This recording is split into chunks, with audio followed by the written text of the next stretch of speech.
Painted, painless learning. કરી દીધી હતી આપણે કાલે. કઈ ગયા આર્યભટ્ટ પ્રાચીન ભારતનું વાસ્તુશાસ્ત્ર શક્તિ. આજનો એક ટોપિક બનાવી દઉં ને એટલે પછી આપણે ફરીવાર બધું રિવિઝન કરી લેવું ટાઈમ રહે ને તો. વાસ્તુશાસ્ત્ર વિશે વાત કરી ગયા હતા. હવે શું બાકી છે? લે ભાઈ, આ એક ટોપિક બાકી હશે મારા ખ્યાલથી. પ્રાચીન ભારતનું ખગોળશાસ્ત્ર ભણ્યા, જ્યોતિષશાસ્ત્ર વિશે વાત કરવાની હતી. જ્યોતિષશાસ્ત્રથી ભણ્યા, બરોબર. અહીંયા ધ્યાન આપજો બધા. જ્યોતિષશાસ્ત્ર વિશે જોઈએ તો કે ભાઈ જ્યોતિષશાસ્ત્રમાં ભારતનું પ્રદાન ઘણું બધું છે. જ્યોતિષશાસ્ત્રની અંદર ભારતનું પ્રદાન શું છે? ઘણું બધું છે. જોઈએ, વરામિહિર મહાન ખગોળવેતા હતા. વરામિહિર શું હતા? મહાન ખગોળવિદ હતા, ખગોળના જાણકાર હતા. સાથે સાથે જ્યોતિષશાસ્ત્રી પણ હતા. તેમણે જ્યોતિષશાસ્ત્રને 3 ભાગમાં વહેંચ્યું. આ પ્રશ્ન બહુ પૂછાય છે. નીચેનામાંથી કોણે જ્યોતિષશાસ્ત્રને 3 ભાગની અંદર વહેંચ્યું? તંત્ર, હોરા અને સંહિતા એમ 3 ભાગની અંદર જ્યોતિષશાસ્ત્રને વહેંચ્યું. તો કોણ આવશે? વરામિહિર. હજી એકવાર બોલું એટલે મારા જે આ વિદ્યાર્થી મિત્રો છે એને વાત સમજાઈ જાય કે ભાઈ સાહેબ, નીચેનામાંથી કોણે જ્યોતિષશાસ્ત્ર છે એને 3 ભાગમાં વહેંચી દીધું. એટલે કે તંત્ર, હોરા અને સંહિતા આવા 3 ભાગ પાડ્યા જ્યોતિષશાસ્ત્રના. એવું કોણ હતું? તો એવું હતું વરામિહિર. કોણ હતું? વરામિહિર. તેણે એક ગ્રંથ લખ્યો. એ ગ્રંથનું નામ હતું બૃહદ સંહિતા. એ ગ્રંથનું નામ શું હતું? બૃહદ સંહિતા. એ ગ્રંથનું નામ હતું બૃહદ સંહિતા. દીકરાઓ, એ ગ્રંથનું નામ હતું બૃહદ સંહિતા. આ ગ્રંથની અંદર આકાશી ગ્રહોની માનવના જીવન પર થતી અસરોનું વર્ણન છે. શું છે? આકાશી ગ્રહોની માણસના જીવન પરની અસરો છે એનું વર્ણન છે. કયા ગ્રંથમાં? બૃહદ સંહિતા. ફરીવાર જ્યોતિષશાસ્ત્રમાં પહેલો પોઈન્ટ આપણે એ લખવાનો કે ભાઈ જ્યોતિષશાસ્ત્રી ક્ષેત્રે સૌથી સારામાં સારું કામ કોણે કર્યું? તો વરામિહિરે કર્યું. આ વરામિહિર છે પોતે જ્યોતિષશાસ્ત્રી પણ હતા અને ખગોળશાસ્ત્રી પણ હતા. એને જ્યોતિષશાસ્ત્રને 3 ભાગમાં વહેંચ્યું. એક તંત્ર, એક હોરા અને એક સંહિતા. ફરીવાર જ્યોતિષશાસ્ત્રને 3 ભાગમાં વહેંચ્યું. કયા? તંત્ર, હોરા અને સંહિતા. એના પછી એને એક ગ્રંથ લખ્યો. એનું નામ હતું બૃહદ સંહિતા.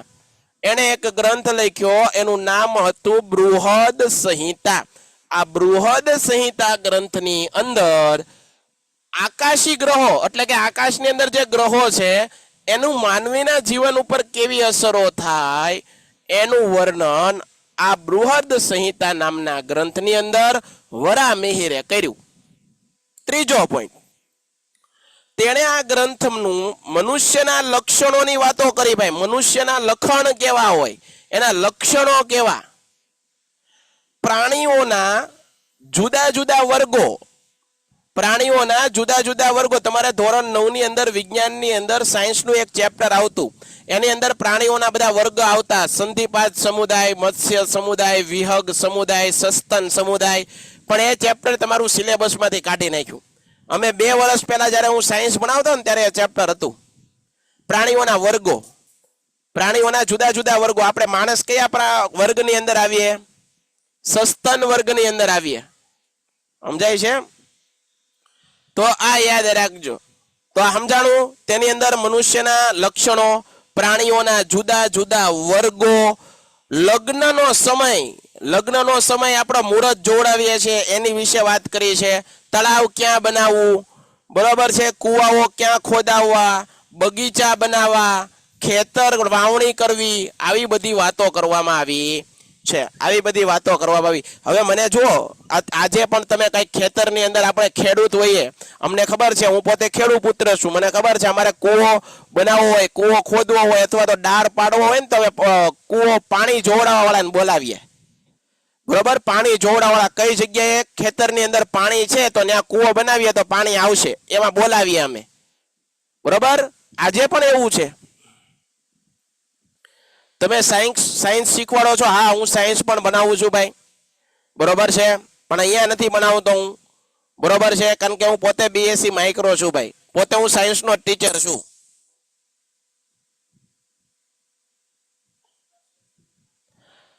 ડન છે ભાઈ, ડન છે. હાલો આગળ વધીએ.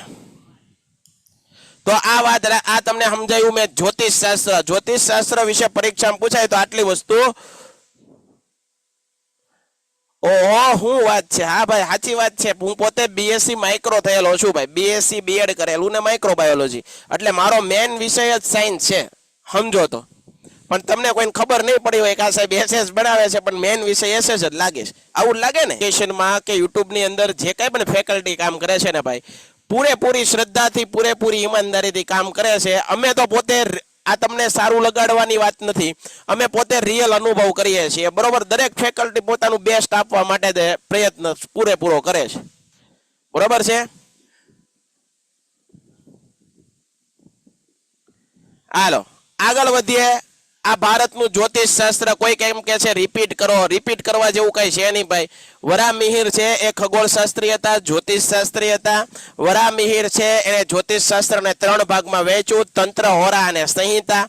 વરામિહિરે એક પુસ્તક લખ્યું, એનું નામ હતું બૃહદ સંહિતા નામનું પુસ્તક હતું. એની અંદર આકાશી ગ્રહો છે એના માનવીના જીવન ઉપર કેવી અસર થાય એના વિશેનું વર્ણન કર્યું છે. આ ઉપરાંત મનુષ્યના લક્ષણો, પ્રાણીઓના જુદા જુદા વર્ગો, લગ્નનો સમય ક્યારે નક્કી કરવો, તળાવ નદીઓ બનાવવી, બરોબર, પાણી જોવડાવવું કૂવામાં, વાવણીનો સમય નક્કી કરવો, આવી બધી ઘણી બધી વાતો જ્યોતિષ શાસ્ત્રની અંદર કરવામાં આવી છે, બરોબર છે, બરાબર છે. હાલો આગળ વધીએ. તો આ વાત કરીએ વરામિહિર વિશે. એના પછીનો એક સરસ મજાનો ટોપિક લઈએ આપણે, પ્રાચીન ભારતનું વાસ્તુશાસ્ત્ર વિશે માહિતી આપો. વાસ્તુશાસ્ત્ર વિશે માહિતી આપવી છે બેટા.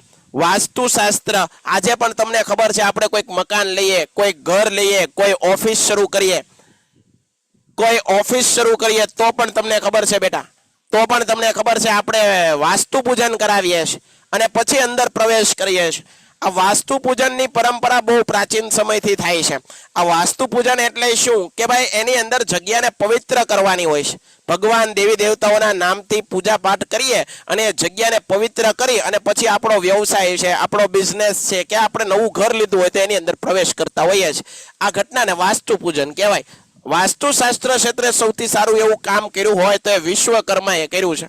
દેવોના સ્થપતિ એટલે કે દેવોના એન્જિનિયર, ભગવાન છે બધા, એ ભગવાનને કોઈ મકાન બનાવવું હોય, ભગવાનને કોઈ મહેલ બનાવવો હોય સ્વર્ગલોકની અંદર, આપણે નથી ગયા, બરાબર, આપણે અહીંયા જ સ્વર્ગ છે તમારી સાથે, સમજાય છે. તો સ્વર્ગલોકની અંદર ભગવાનને કઈ બનાવવું હોય તો એના માટે એના આર્કિટેક્ટ કોણ હતા? વિશ્વકર્મા. સ્કૂલની અંદર વિશ્વકર્મા જયંતિની અંદર રજા હોય, સ્કૂલમાં જાહેર રજા હોય, જે છે શાળાઓ હોય, સરકારી સ્કૂલો, વિશ્વકર્મા જયંતિ આવે, બરોબર. તો દેવતાઓના સ્થપતિ તરીકે વિશ્વકર્માને ઓળખવામાં આવે. વાસ્તુશાસ્ત્રમાં સૌથી સારું એવું કામ વિશ્વકર્માએ કર્યું. જ્યોતિષ શાસ્ત્રમાં સૌથી વધારે સારું કામ વરામિહિરે કર્યું, બરોબર છે. ગણિત શાસ્ત્રમાં સૌથી વધારે કામ આર્યભટ્ટ, ભાસ્કરાચાર્ય અને ગૃત્સમદ, આ 3 માણસોએ કર્યું. પછી રસાયણ વિદ્યામાં સૌથી સારું એવું કામ કર્યું આચાર્ય નાગાર્જુને કર્યું. પ્રાચીન ભારતમાં વાસ્તુ વિશે મેં વાત કરતો, જો આખી લિંક તૂટી જાય બેટા, તમે એકવાર કોઈ જગ્યાએ સ્કૂલની અંદર ટીચર્સ ડે હોય ને ત્યારે શિક્ષક તરીકેનો એક ભાગ ભજવો, તમે પાત્ર ભજવો, એક દિવસ ખાલી સ્કૂલમાં ભણાવો. તમે કોઈ મુદ્દો ભણાવતા હો અને કોઈક આડી અવળી કોમેન્ટ કરે અને પછી જે તમારો વિષયનો મુદ્દો ફરી અને જે વિદ્યાર્થી તરફ તમારું ધ્યાન જાય અને આખું લિંક તૂટે ને, કેટલી દાય ચડે એ તમને પછી ખબર પડશે. અનુભવ કરો, અનુભવના વિષય છે બધા, વાતુના વિષય નથી, બરાબર. વાસ્તુશાસ્ત્ર પેન્ટેડ એપ્લિકેશન ધોરણ 6 થી 12 ના વિદ્યાર્થીઓ માટે અપડેટ થઈ ચૂકી છે. આ એપ્લિકેશનમાં શું છે? બધા જ વિષયના વિડીયોઝ છે, ગુજરાતની બેસ્ટ ફેકલ્ટી દ્વારા લાઈવ લેક્ચર્સ છે, આઈએમપી પ્રશ્ન છે, ટેસ્ટ સિરીઝ છે અને ગુજરાતના તમામ વિદ્યાર્થીઓ સાથે તમે તમારી કમ્પેરિઝન કરી શકો છો. ગેમિફિકેશન છે અને બીજું ઘણું બધું. તો તમે એપ્લિકેશન ડાઉનલોડ ન કરી હોય તો ડિસ્ક્રિપ્શનમાં લિંક આપી છે, હમણાં જ પ્લે સ્ટોર ઉપર જાઓ અને એપ્લિકેશન ડાઉનલોડ કરો. ઘરે બેઠીને સરસ મજાનું ગુજરાતની જોરદાર ફેકલ્ટી સાથે ભણો, સારા માર્ક્સે પાસ થાઓ. એમાં કોને કોને કામ કર્યું? તો સૌથી વધારે વિશ્વકર્માએ, બરોબર. એના ઉપરાંત બ્રહ્મા, નારદ, બૃહસ્પતિ, ભૃગુ, વશિષ્ઠ, વિશ્વકર્મા પ્રાચીન વાસ્તુશાસ્ત્રના પ્રણેતા છે, આર્યદ્રષ્ટા અને પ્રસારક છે. તેમને રહેઠાણની જગ્યા, જો ભાઈ આપણે કોઈ જગ્યાએ રહેવા જવું હોય, કોઈ નવું સ્થાન લીધું હોય, ઓફિસ કે કોઈ બરોબર છે મકાન લીધું હોય, તો આપણે વાસ્તુ પૂજન કરાવતા હોય. અને ખાસ કરીને એને કહેતા હોઈએ છે આ વાસ્તુ પ્રમાણેનું ઘર છે ને, વાસ્તુ મુજબ કઈ જગ્યાએ દરવાજો રાખવો, બરોબર છે, કિચન કઈ જગ્યાએ હોવું જોઈએ, બરોબર છે. આ બધી વસ્તુ વાસ્તુશાસ્ત્રમાં લખેલી છે. અને આપણું પ્રાચીન વાસ્તુશાસ્ત્ર ખૂબ જ આગળ પડતું છું, વિશ્વ પણ માને છે, વિશ્વના લોકો પણ વાસ્તુશાસ્ત્રને માને છે ભાઈ, બરોબર. મહેલ, અશ્વશાળા એટલે કે પહેલાના સમયમાં ઘોડા છે તો ઘોડાના તબેલા કઈ જગ્યાએ બનાવવા, કિલ્લા, શસ્ત્રાગાર, નગરો વગેરેની રચના કેવી રીતે કરવી, કઈ દિશામાં કરવી, તેના સિદ્ધાંતો આપ્યા છે. મહાન ખગોળવેતા અને જ્યોતિષશાસ્ત્રી વરામિહિરે ગ્રંથ લખ્યો, એનું નામ હતું બૃહદ સંહિતા. આ બૃહદ સંહિતામાં એનો ઉલ્લેખ થયેલો છે. 15મી સદીમાં મેવાડના રાણા કુંભાએ વાસ્તુશાસ્ત્રના જૂના ગ્રંથો, કોણે 15મી સદીની અંદર મેવાડના એક રાજા હતા, રાણા હતા, એનું નામ હતું રાણા કુંભા. એણે વાસ્તુશાસ્ત્રના જુદા જુદા ગ્રંથો જે ફાટી ગયેલા હોય, તૂટી ગયેલા હોય, એવા ગ્રંથોને ભેગા કરી અને એને વ્યવસ્થિત એક ગ્રંથ બનાવવા, સમારકામ કરાયું. વાસ્તુ ગ્રંથોનું શું કર્યું? પુનરોદ્ધાર કરાયો.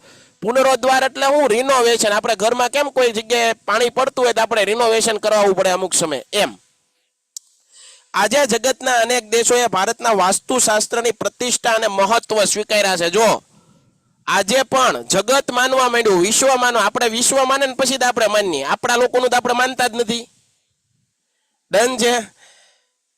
આજે જગતના અનેક દેશોએ ભારતમાં વાસ્તુશાસ્ત્રની પ્રતિષ્ઠા મહત્વ સ્વીકારી છે. ભારતને પૌરાણિક માન્યતા મુજબ વિશ્વકર્મા દેવોના પ્રથમ સ્થપતિ અથવા આર્કિટેક્ટ હતા.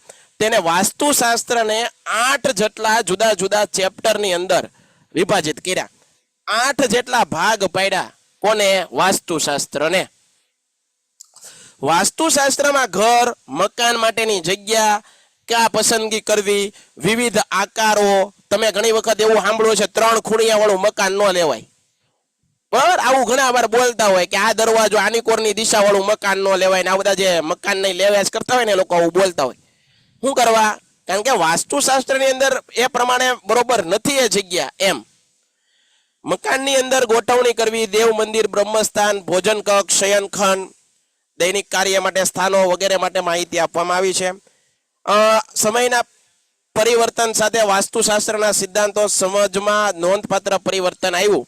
બિહારમાં સારનાથ ખાતે આવેલો 128 ફૂટ ઊંચો સ્તંભ ભારતની પ્રાચીન વાસ્તુકળાનો, ચાલો ત્યારે ચેપ્ટર ને કઈક હવે અંત તરફ લાવવું એવું મારી ગણતરી પૂરેપૂરી છે, બરાબર છે. પૂરેપૂરી આપણી ઈચ્છા છે કે આ ચેપ્ટર ઝડપથી પૂરું થાય ને પૂરું થઈ ગયું.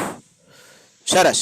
વિજ્ઞાન એટલે શું? તો વિજ્ઞાન એટલે વ્યવસ્થિત જ્ઞાન. હાલો બધા પ્રશ્નના જવાબ આપો. 2-4 વાર પ્રશ્નના જવાબ આપીએ એટલે આપણે એમ થાય કે સાહેબ ભણાવ્યું. હવે આ ચોપડી કરતા હતા જે લોકો, હવે આ પ્રશ્નના જવાબ આપશે એટલે આપણને તરત કહી દે. શું કહેશે કે નહીં સાહેબ તમે આમાંથી ભણાવ્યું તો અમને જવાબ આવડ્યા. જો ડી, બધા લોકોનો જવાબ ડી. જુઓ D D D D D, બસ આને ભણ્યા કહેવાય. આને શું કહેવાય? ભણ્યા કહેવાય. બીજું ટેકનોલોજી એટલે શું? હાલો બીજાનો જવાબ ફટાફટ, બીજાનો જવાબ આપે બધા. બીજાનો જવાબ. ટેકનોલોજી એટલે શું? વિજ્ઞાનની વ્યવહારિક ઉપયોગિતા. વિજ્ઞાનની વ્યવહારિક ઉપયોગિતા. કોક બી કહે છે ને કોક સી કહે છે ને, એક કયો. હાલો સી. ડન છે. આગળ. વિજ્ઞાન ટેકનોલોજી કેવા શબ્દો છે? વિજ્ઞાન અને ટેકનોલોજી કેવા શબ્દો છે? હાલો ભાઈ. બી, ભિન્ન શબ્દો છે. ભારતે આધ્યાત્મિક વિચારધારા સાથે કેવું દ્રષ્ટિબંધ રાખ્યું છે? કેવું આધ્યાત્મિક વિચારધારાની સાથે કેવું દ્રષ્ટિબિંદુ રાખ્યું છે? વૈજ્ઞાનિક આપણે રુચિ પણ ધરાવતા હતા, વૈજ્ઞાનિક રુચિ પણ ધરાવતા. પ્રાચીન કાળથી ભારતના લોકો વિદ્વાનો પોતાની વ્યવહારિક જીવનમાં ઉપયોગ કરે છે. શેનો ઉપયોગ કરે છે? ધાતુ વિદ્યા. સિંધુ કાળની સંસ્કૃતિમાં શું મળી આવ્યું? ધાતુની નર્તકીની મૂર્તિ. પણ કેની? ધાતુની. કઈ ધાતુની? કાંસાની. કાંસાની મળી. બુદ્ધની પ્રતિમા ક્યાંથી મળી આવી? ચેન્નઈ, મદ્રાસ. દક્ષિણ ભારતમાં કયા રાજવીના સમયમાં વિપુલ પ્રમાણમાં ધાતુ શિલ્પ તૈયાર થયા? ચોલ વંશ હતો ના દક્ષિણ ભારતમાં. કલાની દ્રષ્ટિએ આંતરરાષ્ટ્રીય સ્થાન ધરાવતું નટરાજ. નટરાજનું શિલ્પ ક્યાં છે? ચેન્નઈ. ધનુર્ધારી રામનું શિલ્પ ક્યાં સંગ્રહાલયમાં આવેલું છે? ચેન્નઈ. ક્યુ વિજ્ઞાનના પ્રયોગાત્મક વિજ્ઞાન? રસાયણ શાસ્ત્ર. પારાની ભસ્મનો ઔષધ? નાગાર્જુન. ભારતની રસાયણ વિદ્યામાં ઉત્તમ નમૂનો કયો? ઉત્તમ નમૂનો વિજય સ્તંભ. સમ્રાટ ચંદ્રગુપ્ત બીજા વિક્રમાદિત્ય 24 ફૂટ ઊંચો લોહ સ્તંભ બનાવ્યો. દિલ્હી પાસે ક્યાં 24 ફૂટ લોખંડનો વિજય સ્તંભ ઉભો કર્યો? ચંદ્રગુપ્ત વિક્રમાદિત્ય. ભગવાન બુદ્ધની 18 ફૂટ ઊંચી નાલંદા. નાલંદા વિદ્યાપીઠમાં મળી આવેલી ભગવાન બુદ્ધની 18 ફૂટ. બિહારના ભાગલપુર જિલ્લાના કયા સ્થળેથી બુદ્ધની તામ્ર મૂર્તિ મળી આવી? સુલતાનગંજ. રસાયણ વિદ્યાના આચાર્ય તરીકે નાગાર્જુન. કઈ વિદ્યાપીઠમાં સ્વતંત્ર રસાયણ શાસ્ત્ર? નાલંદા. તો આ રીતે નાલંદા વિદ્યાપીઠના કયા બૌદ્ધ આચાર્ય રસાયણ ઔષધો વાપરવાની ભલામણ કરી? આચાર્ય નાગાર્જુન. આ રીતે ભાઈ આ આપણો ટોપિક હાલવો જોઈએ. પેન્ટેડ એપ્લિકેશન ધોરણ 6 થી 12ના વિદ્યાર્થીઓ માટે અપડેટ થઈ ચૂકી છે. આ એપ્લિકેશનમાં શું છે? બધા જ વિષયના વિડીયોઝ છે. ગુજરાતની બેસ્ટ ફેકલ્ટી દ્વારા લાઈવ લેક્ચર્સ છે. આઈએમપી પ્રશ્ન છે, ટેસ્ટ સિરીઝ છે અને ગુજરાતના તમામ વિદ્યાર્થીઓ સાથે તમે તમારી કમ્પેરિઝન કરી શકો છો. ગેમિફિકેશન છે અને બીજું ઘણું બધું. તો તમે એપ્લિકેશન ડાઉનલોડ ન કરી હોય તો ડિસ્ક્રિપ્શનમાં લિંક આપી છે. હમણાં જ પ્લે સ્ટોર ઉપર જાઓ અને એપ્લિકેશન ડાઉનલોડ કરો. ઘરે બેઠીને સરસ મજાનું ગુજરાતની જોરદાર ફેકલ્ટી સાથે ભણો, સારા માર્ક્સે પાસ થાઓ.